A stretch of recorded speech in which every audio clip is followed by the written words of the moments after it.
This episode of the Better Every Shift podcast is sponsored by MagnaGrip, America's choice for clean air. Eliminate 100% of airborne toxins from within the station with MagnaGrip. Learn more at magnagrip.com.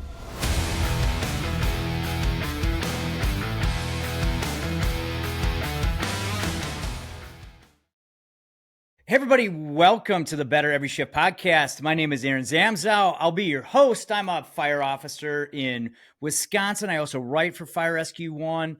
And I'm also really fortunate over the last 2.5 years to have some great contacts. And one of which we're going to get to talk to today, who has become a mentor of mine. And whether he likes it or not, I owe him coffee and try to bribe him with a cup of coffee from time to time to just talk about the fire service and leadership. And it's a good friend of the show and a good friend of to me in my career. It's Chief Randy Bruegman.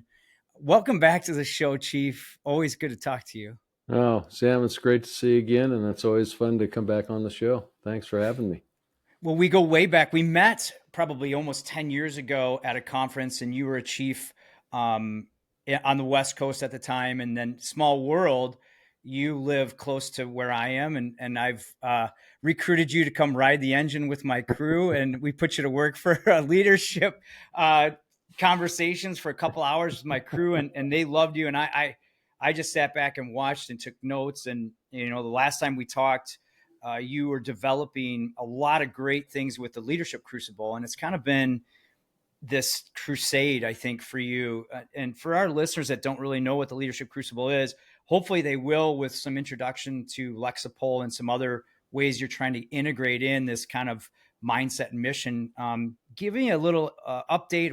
First of all, how did that start, and how are we transforming that into a more kind of a frontline product in a way for leaders to kind of to go to as a resource? Well, how it started was, I retired 6 or 7 years ago as a fire chief. And upon my retirement, I had a publishing company, Jones and Bartlett, reach out and say, we'd like you to update a couple of your leadership texts. And so I said, well, that sounds like a good idea. And so we got into that process, which lasted about 3 years. And during that time, I was doing a lot of research on leadership. Then we got into COVID. And we know how all that went, and yeah, or didn't go. Right?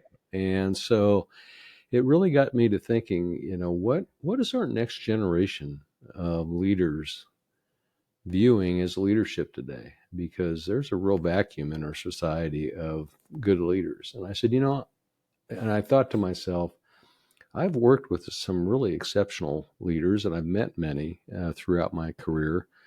And many of them the people don't know about. And I said, I know there's really great leadership going on in our country that nobody sees, nobody hears about.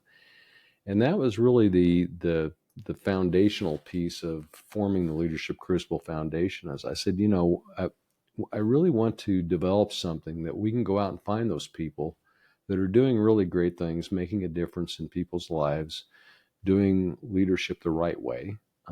And paying it forward, leaving it better, and being able to showcase them. So that was kind of the first step. So we stood up a foundation and brought in a couple of other folks to kind of help me do that. And we launched that in 2022, established I think a pretty well-respected board and a National Advisory Council. And we started to do podcasts, and I write a newsletter every month. I think we just finished up the 41st newsletter. And so that was kind of the basis of where we got started. And since that time, I'm in the process of putting together a book called Lead Yourself First that's been really based off of some of the writings that I've done with the newsletters.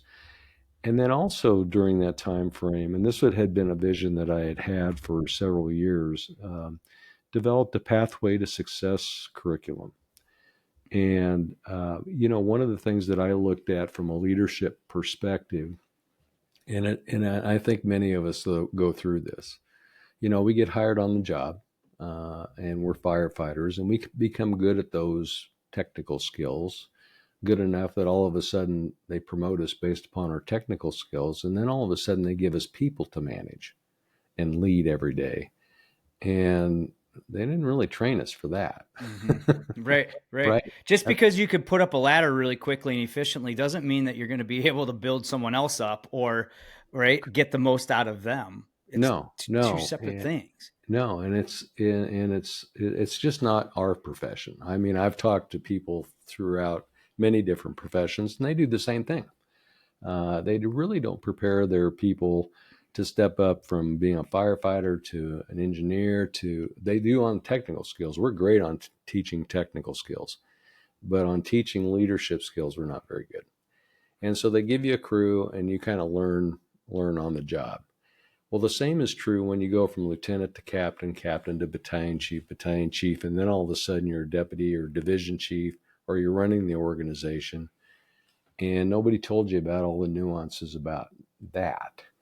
And so it really led me to, I said, we really need to create a leadership program that takes you through, you got to lead yourself first if you're going to lead others. And then talk about what is leadership and what are some of those tenets that you really need to focus on before you step into that position. And then the last is leading in the organization or a bigger part of the organization. So the series is called Pathways to Success, and it's 3 series. It's Pathways to personal success, Pathways to leadership success, and Pathways to organizational success. 28 modules. So we've partnered with a group in Appleton, Wisconsin at the Fox Valley Technical College Training Center. They're one of the state-of-the-art public safety training center, by the way.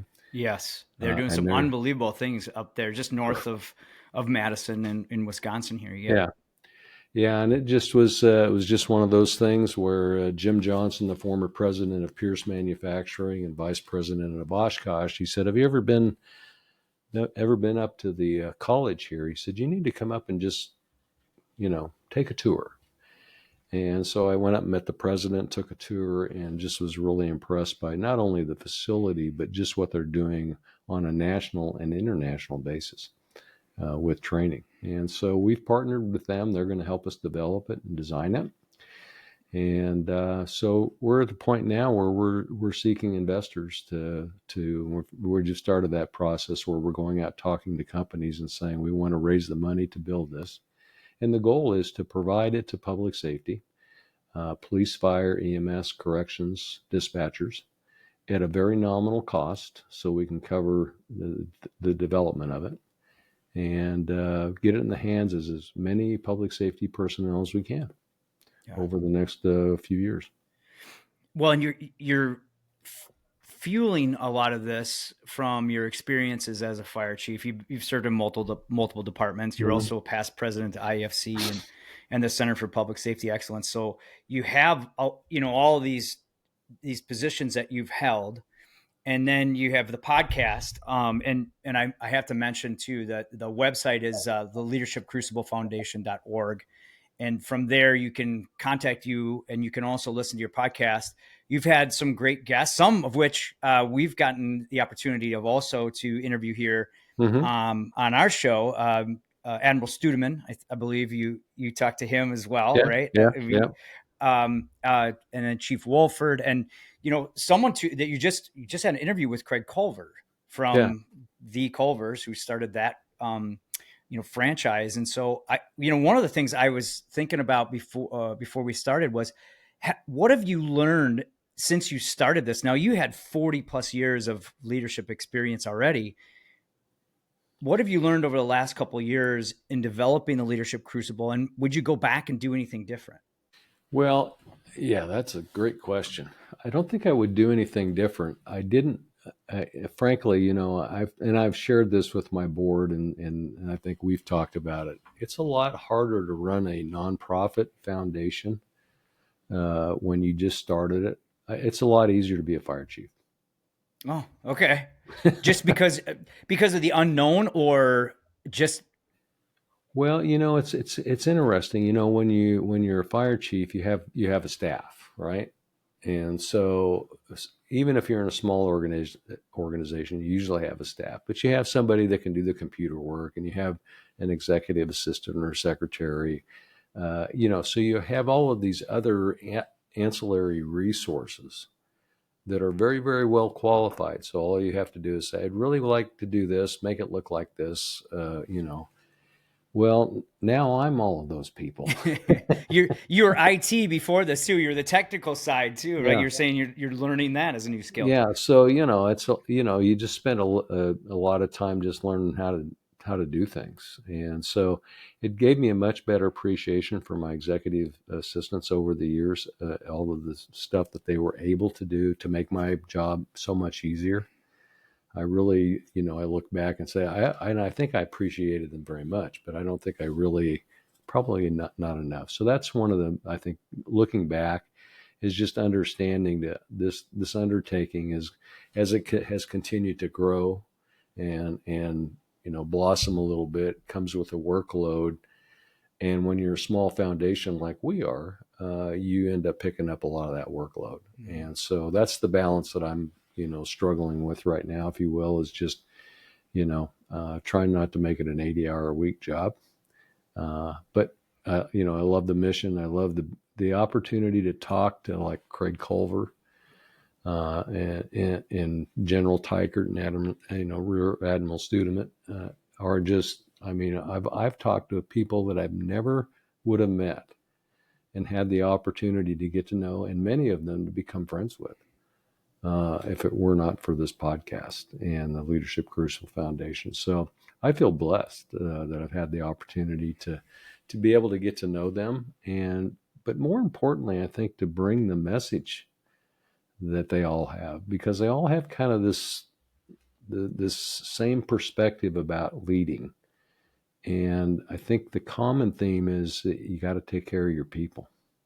If you take care of your people, they'll take care of the bottom line. They'll take care of your customers. But if you're not taking care of your people, bad things are going to happen. Well, and I think that goes into taking care of your people starts with yourself. So you talked about the title of your book, lead yourself first. You could see through fake really easily now due to the internet, and right, like you can expose a lot of I wouldn't say you can expose a lack of confidence in somebody who's put in a leadership position, and sometimes a lack of knowledge. I love the idea of lead yourself. Dig into that a little bit. Well, I think, I would throw the question back to you is, the leaders that you've worked with, or the audience, the leaders that you've worked with that have made a positive difference in your life. Think about the attributes that they brought to the table every day. And then think about the leaders, the so-called leaders that you've worked with that did not. And what was the difference? What were the characteristic differences? And a lot of times it's a level of maturity and understanding about what leadership is all about. And the difference that I've seen is people that lead themselves first are very well grounded in who they are. They're humble. They lead with integrity. They've got vision. And those that don't, they're not leading themselves first. They hold a leadership position, but it's all about them. And if you lead yourself first, you find that if you're grounded and you've developed those character sets that are really important as a good leader, that concept that I'm here to serve others, I'm here to pay it forward, and I'm here to leave it better, do the right thing even when it's hard. I've got to be the example because everybody's watching all of the time. If you can do those things, then you have influence. And people that understand that, and they don't flaunt that. That's how they are. They just live that day to day. The leaders that get themselves in trouble, they don't have any of that. They haven't established their own lead yourself first mindset or character set or character traits. And so they just kind of go live day to day and lead day to day by how they want to be and what's best for them, not what's best for their people. And that's that common thread that I've heard through so many leaders that have made a positive impact is that they're focused on their people first, mission second. Because if you take care of your people, your mission will always be successful. And we're talking about, we are our own people. So, leading yourself first leads to leading your people better. And I think a lot of that too, you and I have talked a lot about continuing education. Where else can I learn? What can I do right? And you're still continuing your education to this day. And I know that that's a passion. How much does that play into kind of transferring back to what your people see in you? Oh, it's critical. I mean, the time that you think you know everything, and we've worked with. I mean, you have and I have. We've all worked with a lot of people that once they get that whatever level that they've been trying to achieve, whether it's lieutenant, captain, bars, whatever, then it's like I stop learning because that's where I wanted to get to, and I don't have to do anything more. And man, is that a mistake?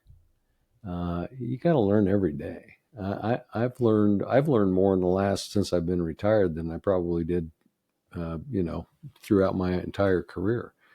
You just have to learn. Yeah, you really have to engage in a learning process each and every day to try and learn new things, and especially I think in today's environment because. Boy, I tell you what, the speed of change is happening so quickly around us that we really have to focus on, just like learning all of the technology that we have to use today. I mean, it's a real challenge. Yeah, we had a tutorial this morning for 15 minutes on how to get this platform going, right? But we learned something, and I know that that's a passion of yours. And you introduced me to an organization that you and I actually serve on a board. We do. Through the Glatfelter Scholarship Foundation.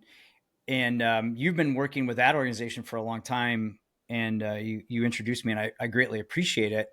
And, we addressed that with the committee about, hey, we can't just say we got the scholarship, send us an email or snail mail us your resume. I remember some of the things that we had discussions on that group about. We need to make this an application process. And by the way, for those listening, actually, Chief, I'll let you kind of introduce what we have developed. It's a great opportunity for our listeners to continue their education and do it for free through scholarships through the Arthur J. Glatfelter Fire and Emergency Services Scholarship Foundation. Before we dig too deeply into it, can you give me a little background? How long have you been with that organization, and how did that all get started?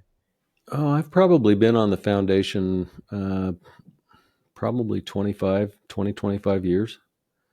Art's no longer with us, but I met Art several times when I was coming up through the IFC process, and then when I ran for president. And a lot of people don't know who he was and the influence that he had. I mean, right. Art was he was in insurance in York, Pennsylvania. He owned an insurance company. But he was also a big supporter of their volunteer fire department. And so that's where, and he realized that the volunteer fire departments at the time had really a difficult time insuring themselves. So he started the Volunteer Fire Insurance Service Program, VFIS, is a subsidiary of his company. To really focus on providing insurance, and now they do other benefit packages and things like that for the volunteers. But I don't think people realize the influence that Art's had on the American Fire Service, because he was one of the original founders of the National Fallen Firefighters Foundation. He was on the board for many, many years. He was instrumental in starting the Congressional Fire Service Institute. CFSI. And CFSI. So, I mean, he was at the forefront of some of the national organizations that are having significant influence on the American Fire Service today. And people, unfortunately don't know much about him, but he was just such a gentle man that had just a real passion for the fire service. And so, after he passed away, in the last couple of years, we actually had an association with the IFC It was actually the foundation under the IFC for many, many years. But the last couple of years, we wanted to rename that and respect art, and to make sure that people know the history of what he has brought. And the foundation provides scholarships. We have X number of dollars every year that we provide, and it's been thanks to you and a couple of other board members. It's been automated to the point where you can just log on the computer and send in an application, and it's, we don't use the snail mail and application process that we used in the past. So it's going really, really well. And so I would encourage people to engage in it. And that right now is open, and we will leave a link for that for scholarships. There will be for courses in 2026, fire officer, NFPA certifications, going back to school, Center for Public Safety Excellence credentials, Yep. master's degree, bachelor's degree, associate's degree. If you are trying to continue your education within the fire service, any and all are eligible. The application, as Chief, you just described, we've really condensed it and made it a lot more user friendly. I believe we had over 100 people apply last year, and I can't remember offhand how many rewards. Over 60 awards, right? Correct? Yeah, I believe that. Yeah, we usually have a little bit over. I think it was $130,000 to contribute, and so we'll probably have about that much this year. And again, it's an easy process, and we tried to make it as easy as possible as we move forward. And so, yeah, it's great to be involved in that, and it's just also very humbling to have known the man that it's named after. Yeah, and I've learned a lot about what he stood for, and just leaving this legacy. And that's one of the things I again, thank you for getting me in touch with that, with the committee. And it was interesting because a lot of the board members have been there a long time, and they were very open to like, okay, how do we promote this a little bit better? How do we change what we're doing? And relating that back to all the different things we were talking about with leadership, like that's leadership 101. 40 years ago, you were leading probably a little bit different, just as data, as technology started to become more and more to the forefront, right? Like you've had to change that up, and transferring that, you go start for self, then you lead a team. What are the things that you would say changed over the last 40 years when you're leading your team? Well, I think just there's been a lot. I think when I came on the job,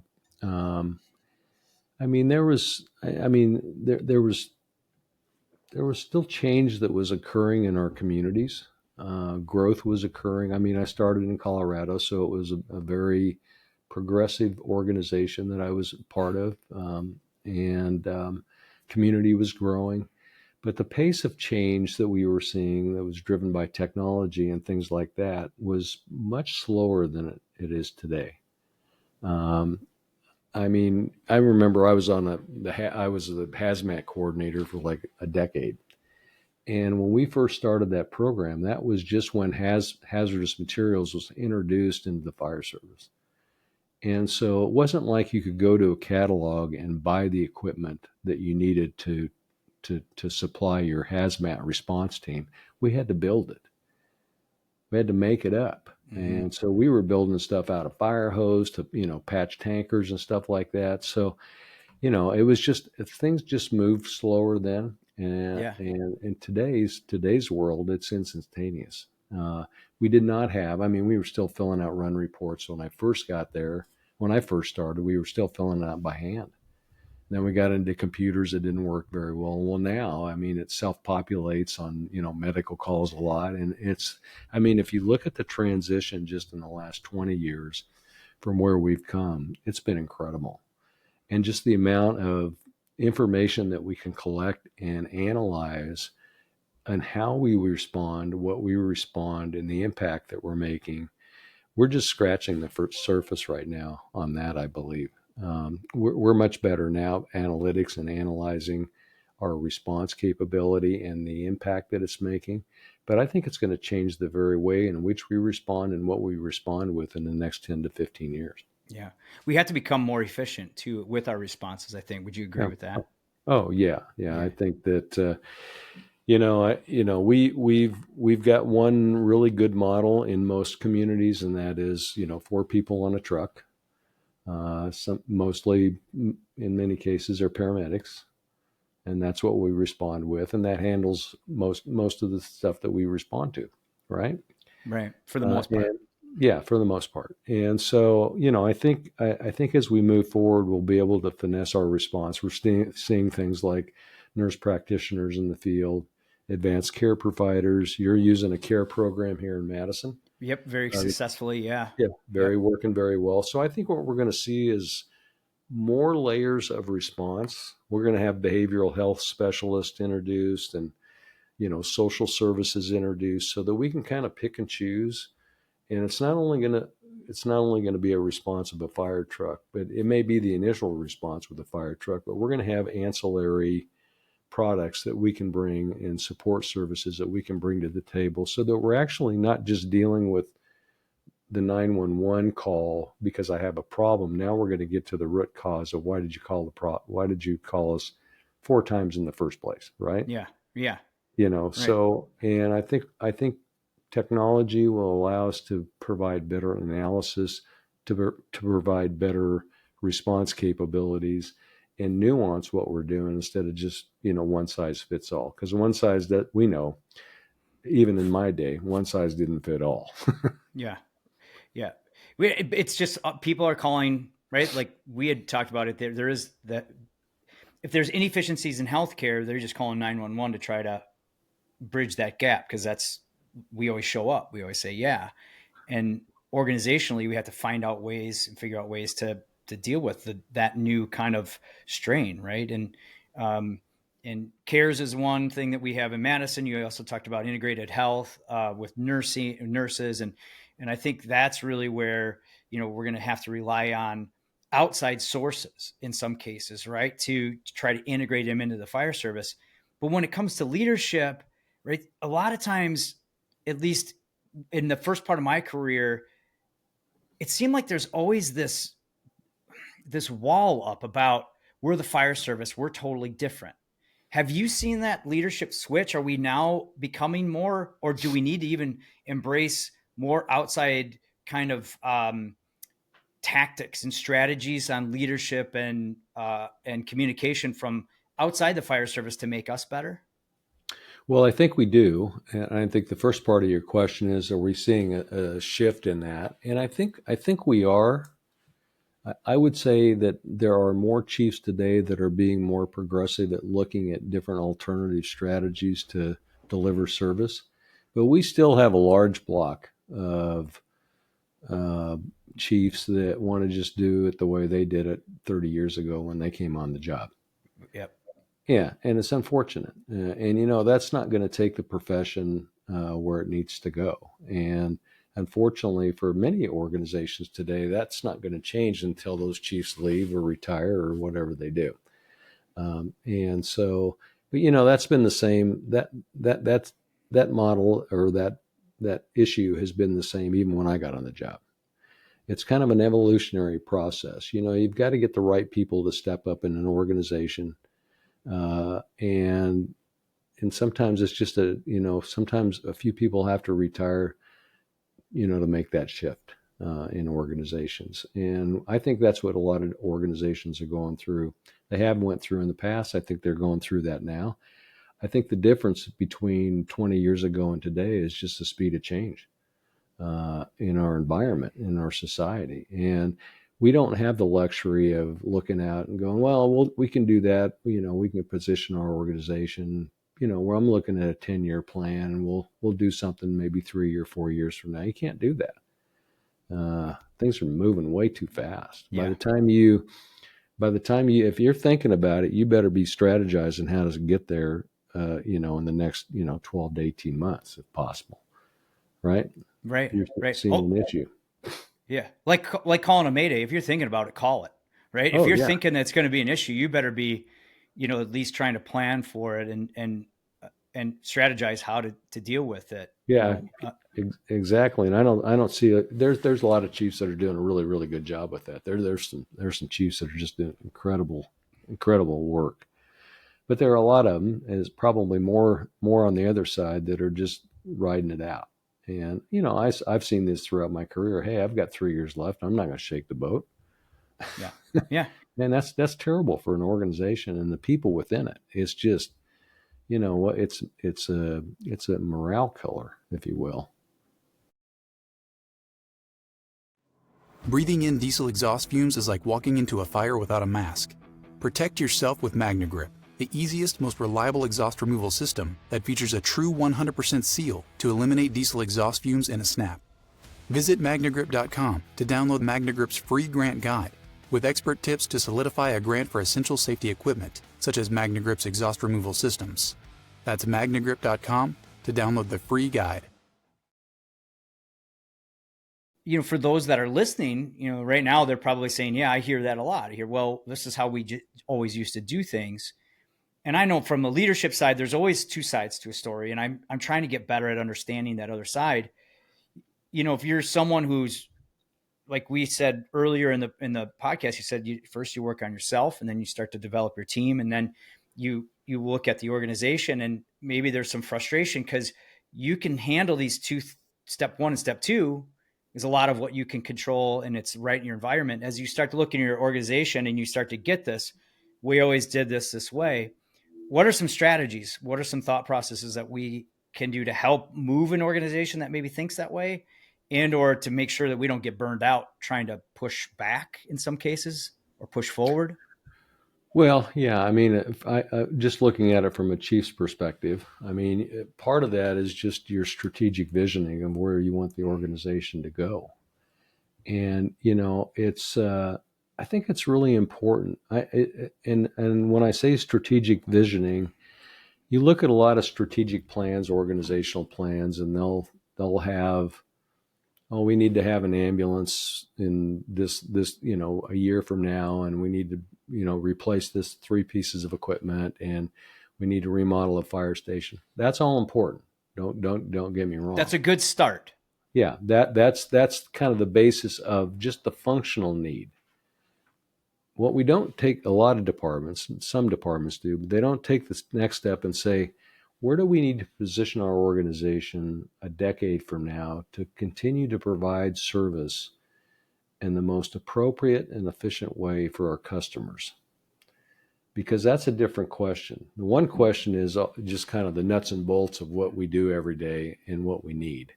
The second question is, well, maybe we need to do it different.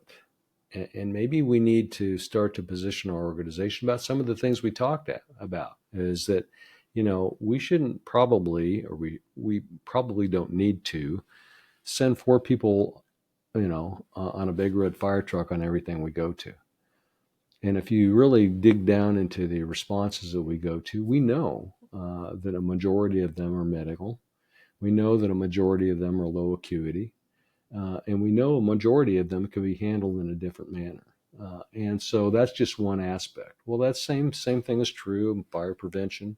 Same thing is true in maintenance. Looking at how do we just do this better, cheaper, faster, and maybe not even cheaper, just better for the customer. And what is it going to take for our organization to position ourselves to really make a difference? And the reason why this is important is because, especially in local government, we're competing all the time with the other departments and, the social stuff that goes on in organizations where they want to fund stuff. Madison's a really great example of that, by the way, about the priorities of where they put their money. And a lot of cities are the same way. It's more about, who's elected and their motivations versus what motivations they really should have about services to the community, to the general community. Every organization I've worked in has a little bit of that. So part of what we need to do is to really position the organization so that we're making those arguments, if you will, about why we need to do this. and the difference it's going to make on the customer, not the difference it's going to make for us as fire people. Yeah, we need a new truck because this one's 10 years old. I think we need to rephrase and repurpose how we're presenting ourselves about the vision that we have for our organization and how it's going to make a difference for our customer base and what the impact can be. And, I think when we make that transition, the strategic plans are good, but strategic visioning is really important. And then, once you do that, then you have to get alignment within your structure, right? Because it takes everybody rowing the boat to make this happen. It takes all the chiefs to go, I see the vision, that's where we're going. It takes the union to go, yeah, I get that. We're going to support that. We're going to advocate for that. It takes the firefighter riding the back step because they're the ones. You do this every day. You're the face of the organization. The chief's not the face of the organization. You have the most customer contact every day, right? So if you're spilling or spewing the same vision of the organization and where it's going to the 100 contacts that you have a day, this is what we're doing. We're really excited about it. This is where we want to go. This is what we want to do. That just starts to plant the seeds throughout your community about people, number one, knowing that you care enough to share what's happening in the organization and why you're excited about it, and then they get excited about it. So when it does go to council, what happens? It's already got a lot of headway, right? You already got the legwork done. Yeah. So it's really about vision alignment from the department, throughout the department, but it's also about vision alignment about where you want to go with the organization throughout the community. And I think a lot of chiefs miss that, and that's important. Yeah. So it's more than just a strategic plan, and if organizations don't even have that, right, it's hard to get behind something you don't know that's there. Yeah, I mean, if you ask the community, what's the your organization? What's the vision of your organization in the next 10 years? What's it going to do in the next 5 years? What's it doing next year? And it's usually built around what happened in the budget, right? Yeah. Well, you got to go past the budget. You've got to really create it's like a painting. It really is. You're trying to paint what where the organization is going to be and what it's going to look like, not only for the elected officials, but for the people that elect the elected officials. And I'll give you a good example. And we did this really effectively, I think, in Fresno when I was a chief there. And it wasn't only about me. I had a really good group of people that really bought into the vision of what we were trying to do. But we created a program called 4 Minutes to Excellence. Mm-hmm. Yep, we've talked about this. I love this. Yeah, and the reason why we did that is the department, when I came in, was very, very well, or was very, very underfunded.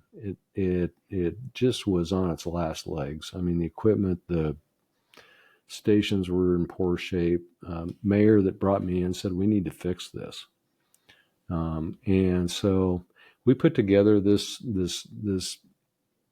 I guess, vision, if you will, is that, our whole thing was, how do we communicate this to the community? And we said, what's a simple way for them to really grab onto, what we're trying to do? And that's where we got the 4 Minutes to Excellence. Is we said, keep it simple. We want to put a unit on scene after you call 911 in 4 minutes. If anywhere we can in the city, right? Anywhere in the city. Doesn't matter economic value. It doesn't matter. Anywhere in that city, 4 minutes. Yeah. And so we created this program called 4 Minutes to Excellence, had brochures. This is what we're trying to do, handed it out. And I can tell you that, this is what happened. Pretty soon, the reporters, when we'd have fires there, and we had a lot of fires in Fresno, I think they still have a lot of fires, mm-hmm. but they would say, "Did you meet your 4 Minutes to Excellence?" When they were doing an interview, going through a parade. We were through several parades in Fresno, and people would yell out, "How's 4 Minutes doing?" So it became a thing throughout the entire community. And so what happened? What do you think happened with the council? About the funding level, right? Yeah, So when especially we if you're lacking in a certain area, an Alders area that's 8 minutes, and you're trying to get to 4 minutes of excellence, it's pretty easy to market that to them, correct? oh yeah, and so we got to build 3 or 4 new stations. We got better equipment, and more staffing, and so it was just really good. And the only reason why that worked is because of that vision. We developed a vision for the community. It wasn't for us. Again, it's not for us, it's for the community. Mm-hmm. And so when you can position the organization and create a vision for how you're going to make the community better by what you want to do, that's really a strong foundation for you to launch your efforts from. And the strategic plan just plays into that. But the other piece is really, it's almost a marketing piece, if you will. But you have got to articulate it past the mayor and the city council. Yeah. And that was the next question I had, is what you're talking about is, when we get to the leadership on the organizational level, you have the strategic plan, you get buy-in, you get feedback on the direction, but then you market it, right? Which is almost a swear word in the fire service. Because we don't know how to do that at all. And so, and you and I have talked about this as well. Like, how do we start to market ourselves a little bit better? How do we market that plan? I love the 4 minutes to excellence, but are there other ways? Like, I try to do that on any contact I have, just obviously service, but we're not really good at saying, like I was watching, you can relate it back to NFL. You got a guy who makes a tackle for a loss, and he dances and shows his number, right? Like, we don't do that after, hey, we just pick that person up off the floor. We don't, how can we get that marketing mindset into leadership and then strategize it and have that kind of transfer into the members? Well, I think number one, you transfer it into the members as part of your plan, right? If you built a strategic plan, you need to bring all your captains together and say that, and hopefully they've been intimately involved in the development of that plan in the first place, right? And your chief officer, so everybody knows what's going in, and they've had input, and a lot of it is that their fingerprints are on it, because those are the needs that they've identified. And so that first step is critical, is you got to have involvement with the group to develop it. The second part is, again, that visioning piece, but it also is how do we market this? And that's going to be a little bit different in every community. It's been different in every organization that I've been in, and it just depends on what the dynamic of the community is. In Fresno, we did the 4-minute plan. When I was in Oregon, we had a really strong foundation throughout the community through civic groups like Rotary and several others, where we had influence in those groups, or had the opportunity to influence and share our message. Anaheim was somewhat the same way. A lot of civic organizations. So we were plugged in. In Anaheim, one of the things that I did was create a Chiefs Advisory Council with some of the most influential people in the community. And I would bring them in every quarter, and we would go through our strategic plan. We would go through what we've accomplished. And we would also run things by them that we were planning on taking to council, and to have them give us really tough feedback. And sometimes when we'd get done with those meetings, I'd go back and redo the whole thing, the presentation, because these were, people that were, business people and community leaders. And they said, well, say it this way, or, articulate it this way, or what do you mean by that? And so it really made us hone in our messaging, but it also made us better as leaders, because we were asking those questions. And so, I think it depends on the community, but marketing's got to be a really big piece. and education about what you're trying to do with your long-term positioning of the organization. And positioning of where you want to be in the next 10 years is a really critical element. The strategic plan is how you're going to get there. Yeah. The last thing I would say for chief officers is this. If once you design a strategic plan, you have got to track it every month, every 2 months, every 3 months, because a lot of times they're not doing that. And so we would have monthly meetings with my senior staff. They probably hated me for this, but I'd say, I want an update on these 10 things that we're working on for this year every month. I want to know what's happening, what the movement is on these projects. And what that does is it keeps everybody honest and focused on what's important. Yeah. Well, right. And as things develop, like you said, too, you try to change some things with getting feedback from the community and from outside sources.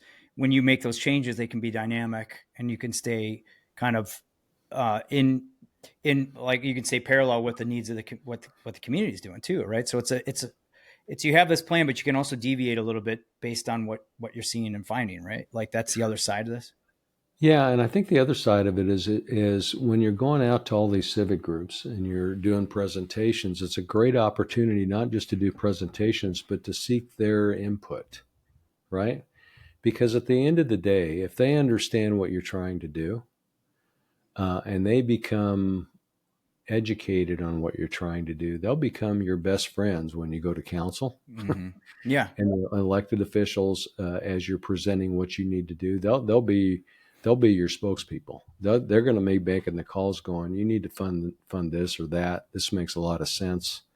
And so it just really kind of helps, I think. But, from a political standpoint, but I think as importantly, I think it really helps to create a relationship with your community, because it's not just about us responding. It's about us asking for their input and what they want their services to look like. Yeah. And maybe they don't know because nobody's asked them that as well. No. And a lot of times they don't. And a lot of times it's a matter of educating them and bringing them in and explaining kind of what we do.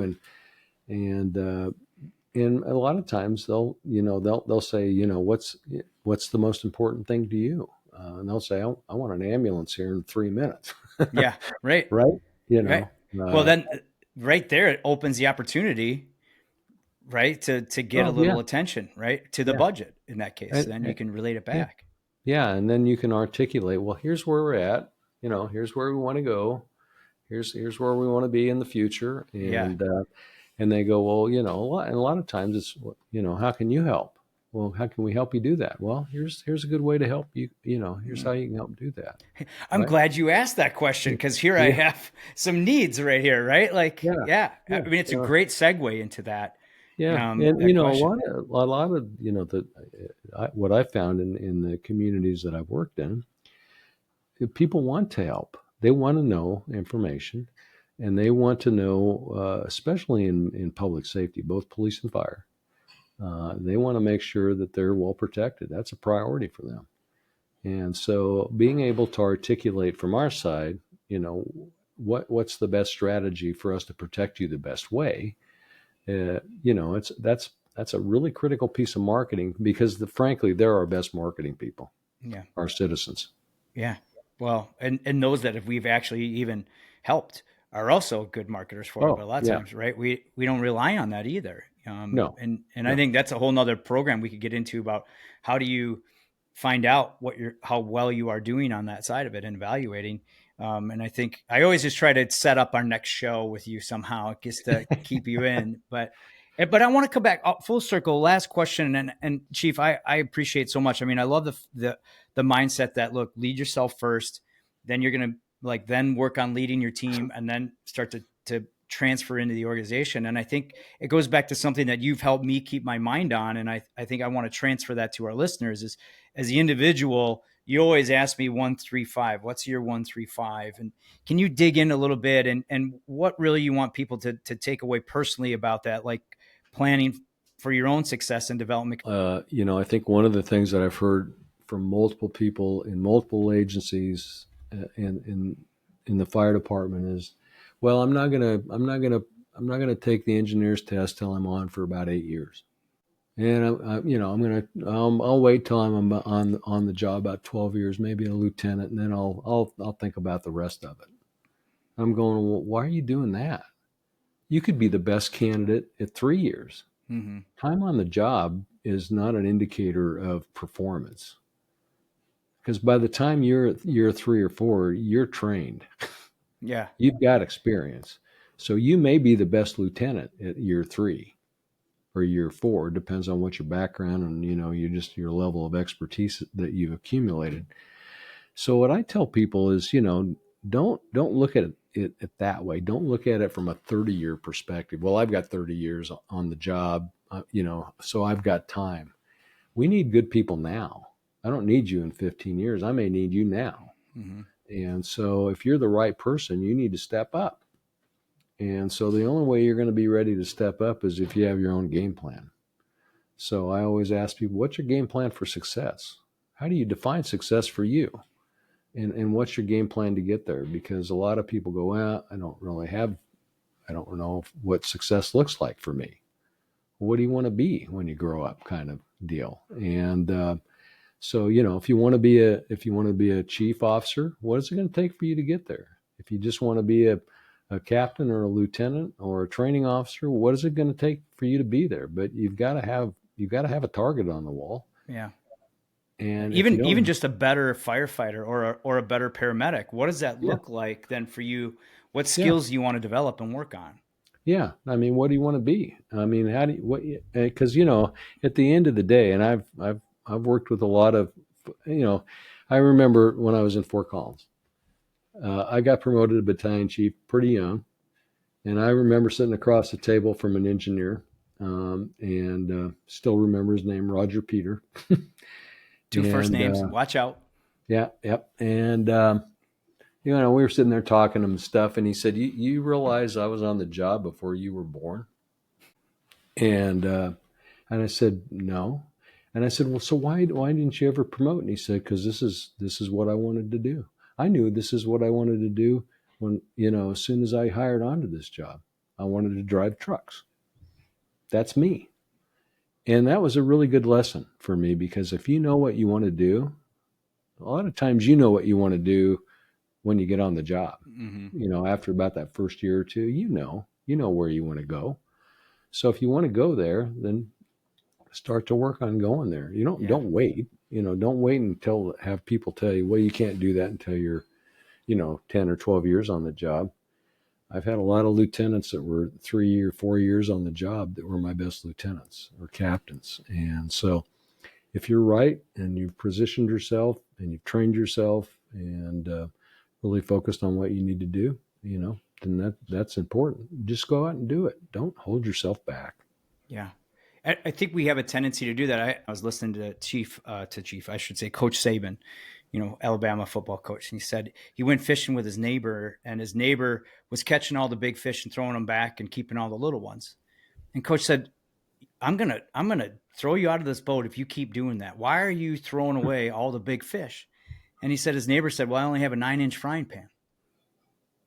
And I think it relates back to your analogy there. Is sometimes we put limitations on us because we maybe have 1 or 2 or 3 years. That doesn't mean that we can't start developing for that position that we want. Right. And that goes back to the first thing you talked about is lead yourself first. And, and I know personally, you've been a great mentor to me to help me think about that too. Like, what do you want to do with this? Where else do you want to go? Where else can you, improve, not only on a daily basis, but then as a, company officer or whatever the next steps are. So I think great words to live by. And I think the people that are listening to this podcast hopefully believe in themselves a little bit now, a little more that, hey, yeah, I should be listening to this podcast just because we're not talking about fire attack, right? It's not the sexiest, but it's something that can transfer throughout a career for someone listening. And again, these are nuggets that I think are so imperative to not only our next generation of firefighters, but our current generation of fire service leaders. So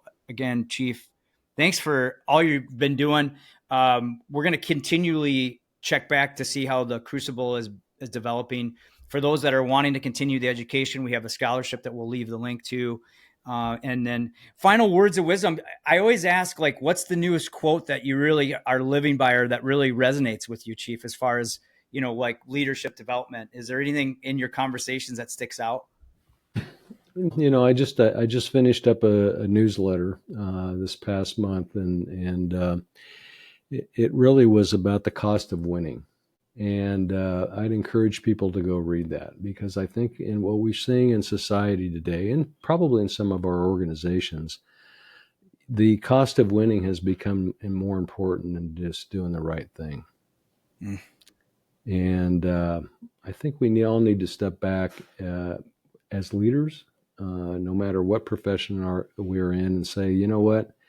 It's not about if we win or lose. It's about the difference that we make as we move forward on the people that we work with and the people that we serve every day, because that's what we're here to do.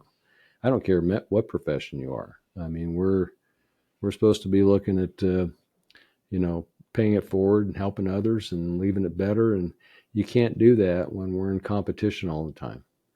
And we're seeing that throughout society. So, what my focus is and will continue to be is to get people to step back and go, hey, just really look at what needs to happen to do the right thing, to make a difference in the lives of others. If you do that, just think if everybody did that. Yeah. We'd live in a different world. We'd have different political environment. Our organizations would be better. Our communities would be better. And we need to get back to a little bit more balance than we are right now. Yeah.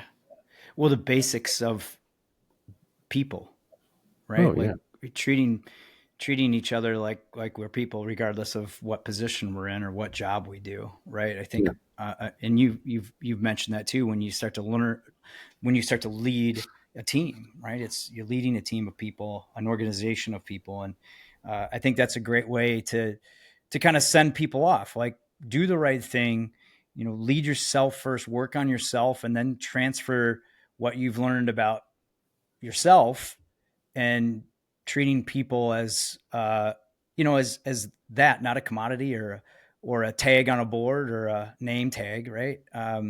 Just back to the basics of living and learning and leading. And Chief, thank you. Appreciate it. Always take away a lot of information. And again, I owe you about 400 cups of coffee, but well, we'll have to pick up a couple anyway. That sounds good. And thank you for paying it forward through me and through the podcast here. And hopefully for those listening, you took something away. And that's the whole essence of what we're doing here. So now that you've learned something, get out there and do something about it, and then share something to make you and those around you better every shift. With that, thanks for listening, everybody.